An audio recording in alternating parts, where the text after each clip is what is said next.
Salam sejahtera. Baiklah, pada kesempatan kali ini saya akan menjelaskan tentang security awareness atau kesadaran keamanan. Pertama adalah latar belakang, OJK. Semua perbankan mengacu pada Surat Edaran OJK nomor 21/SEOJK nomor 3/2017 subbab 5.2.1 huruf E. Berbunyi, pelatihan dan peningkatan kesadaran atas pentingnya pengamanan informasi atau security awareness program. Kedua, PCI DSS Requirement 12.6. Karena Bank Sumsel Bubble sudah bekerja sama dengan Visa, maka harus memenuhi standar dari PCI DSS. Ketiga, BPP TI. Bab 4, Subbab 4.3. Monitoring pengamanan informasi. Mengkomunikasikan program pengamanan informasi termasuk melakukan upaya peningkatan kesadaran akan pengamanan atau Security Awareness Program. Semua pegawai harus memahami dan mengikuti peraturan dari BPP Bank Sumsel Bubble. Keempat, ISO 2701-2013 Amnex 7.2.2 Information Security Awareness, Education and Training. Karena OJK memberikan kewenangan kepada bank itu sendiri untuk menentukan standar yang akan dipakai, maka digunakan ISO standar. Pendahuluan. Security Awareness atau Program Kesadaran Keamanan Informasi ini bertujuan untuk memberikan pengetahuan kepada personil dalam suatu organisasi atau perusahaan tentang risiko yang melekat pada kerahasiaan, integritas atau ketersediaan sistem dan data, dan bagaimana personil tersebut dapat mengambil bagian untuk membantu melindungi sistem dan data. Program ini dirancang untuk meningkatkan kesadaran tentang keamanan informasi atau Information Security Awareness, praktek keamanan informasi yang baik, dan kebijakan terkait untuk membantu mencegah penyalahgunaan dan pengubahan informasi dan komputasi sistem yang sensitif. Tujuan kegiatan sosialisasi. 1. Memperoleh pemahaman tentang pengertian keamanan informasi atau Information Security. Kedua, melindungi sumber daya informasi dari gangguan keamanan informasi. Ketiga, membangun Information Security Awareness atau kesadaran atas pentingnya keamanan informasi pada seluruh karyawan dalam melakukan aktivitas pekerjaan sehari-hari. Isu umum keamanan informasi. Pertama, insiden. Contohnya, terjadi karena tidak menetapkan protokol atau aturan. Kedua, data.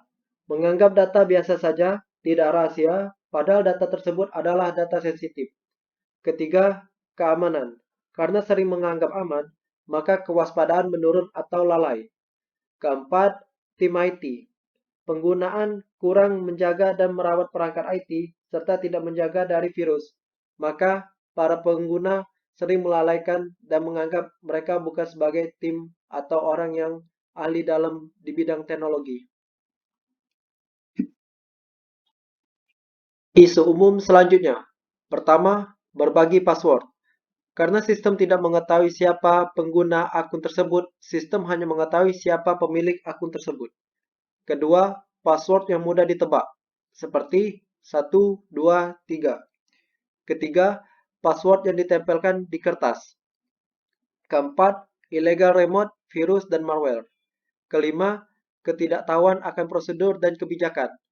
Keenam, tidak mengetahui klasifikasi data. Ketujuh, mengakses situs yang tidak aman. Kedelapan, email yang tidak terproteksi seperti phishing.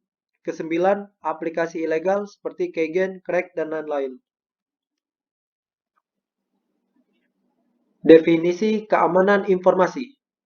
Keamanan informasi adalah pengamanan pada aspek confidentiality, integrity, dan availability pada sistem informasi, baik yang berada di media penyimpanan atau storage, tahap pemrosesan maupun saat informasi tersebut dikirim atau transmit, terhadap akses dan modifikasi ilegal, dan juga terhadap gangguan pada ketersediaan layanan atau denial of service.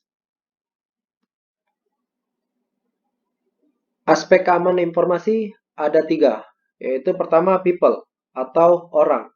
Pegawai menjalankan sistem prosedur dan mengendalikan teknologi. Kedua adalah proses. Proses mengadopsi dari aturan pemerintah dan standar internasional. Ketiga, teknologi.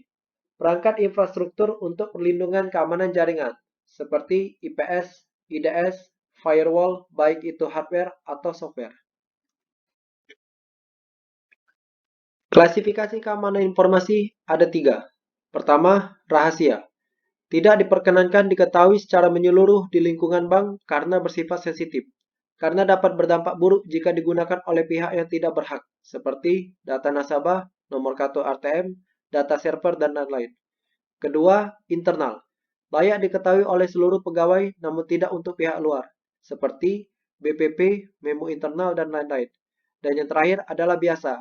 Layak diketahui oleh umum seperti data produk, website, lokasi ATM, dan kantor, dan lain-lain.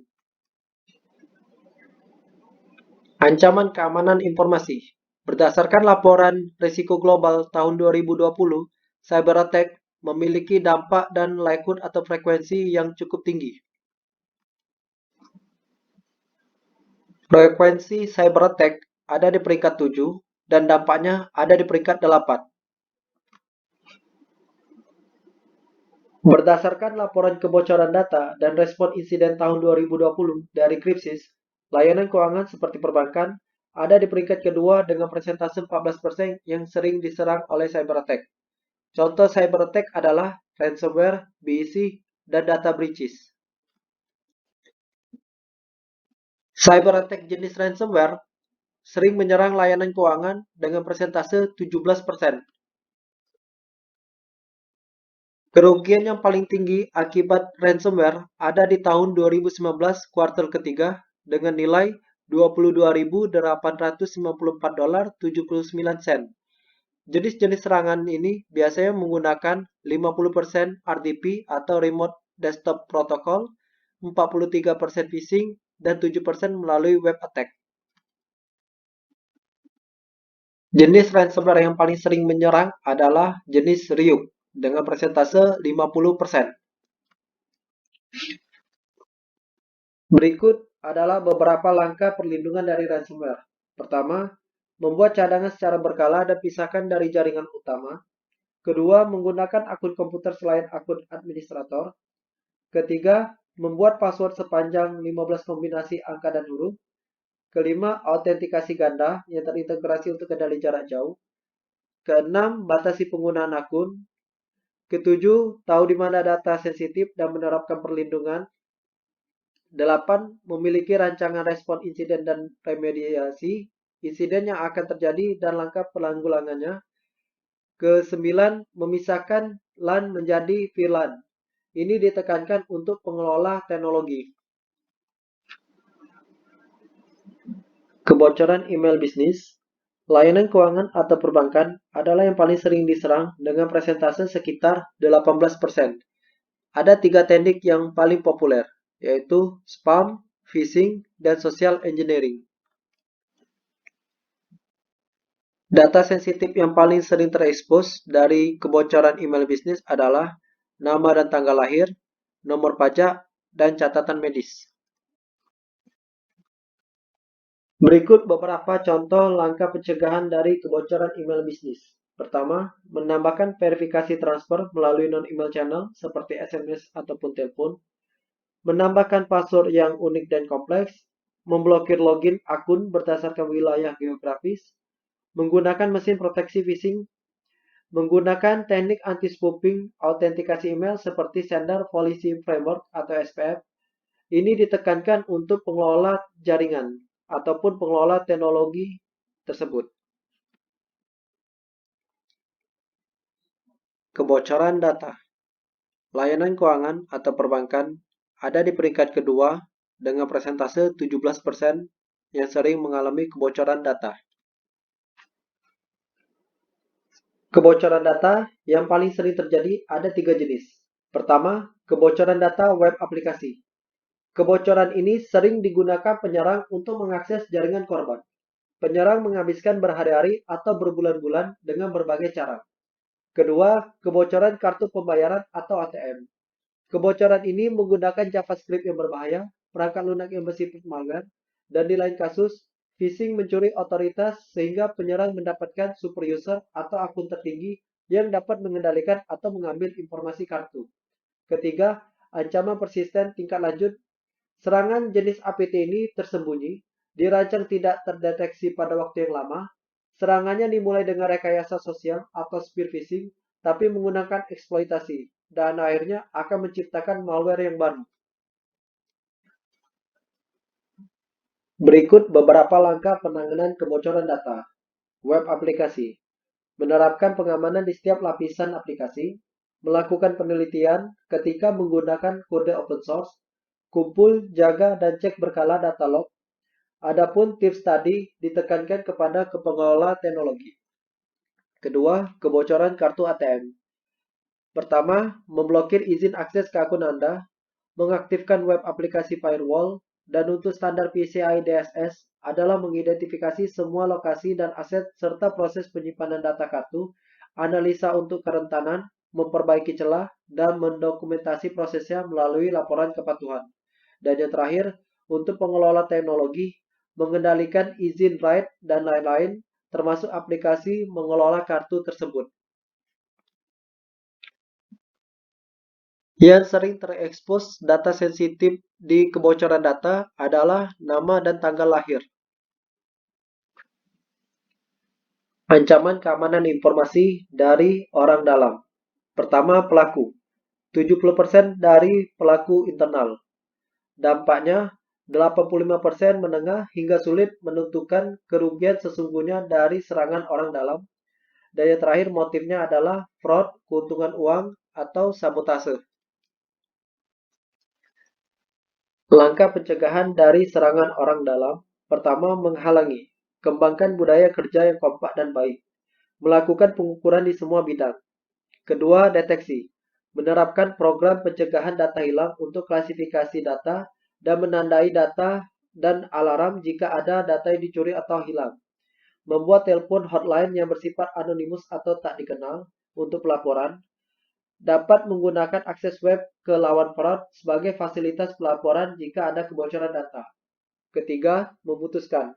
Menerapkan proses yang kuat untuk investigasi, memutuskan akses terhadap pegawai yang diberhentikan secara cepat, dan berhati-hati kepada orang yang dipekerjakan. Penanggung jawab keamanan informasi. Setiap orang yang menggunakan komputer sebaiknya mengetahui bagaimana cara menjaga komputer dan datanya secara aman. Memastikan setiap perangkat yang terkait penyimpanan dan pemrosesan data harus di-hardening. Semua pegawai wajib mengetahui klasifikasi data informasi dan aset yang dikelolanya dalam rangka menjaga keamanan informasi. Saat terjadi event atau kejadian terkait ancaman keamanan informasi, pegawai wajib melaporkan ke unit kerja terkait. Kebutuhan pengenalan keamanan informasi, memahami bahwa terdapat potensi yang ditimbulkan oleh sebagian orang, baik disengaja ataupun tidak sengaja mencuri, merusak atau menyalahgunakan data perusahaan, mengenali jenis masalah keamanan dan insiden yang mungkin timbul, dan mengetahui tindakan yang dapat diambil dalam hal pelanggaran keamanan. Insiden terkait keamanan dapat dicegah, dapat mengidentifikasi sensitivitas data, sehingga dapat melakukan perlindungan. Adapun semboyan yang digunakan adalah tidak ada kejahatan yang sempurna dan tidak meninggalkan bukti. Walaupun kejahatan sudah direncanakan sebaik mungkin, pada akhirnya akan ketahuan juga. Sanksi. Mengacu pada BPP Tata Tertib dan Sanksi, berlaku untuk pelaku yang menyuruh dan yang membantu terjadinya pelanggaran. Sanksi tertinggi dapat berupa pemberhentian secara tidak hormat. Pegawai dapat dituntut secara pidana ataupun perdata. Berikut beberapa contoh kasus yang pernah terjadi beserta kerugiannya. Dalam kasus WannaCry, korban menghadapi kerugian miliaran rupiah. Kedua, data yang didapatkan bisa disalahgunakan, seperti pelaku bisa menggunakan pinjaman dengan data korban.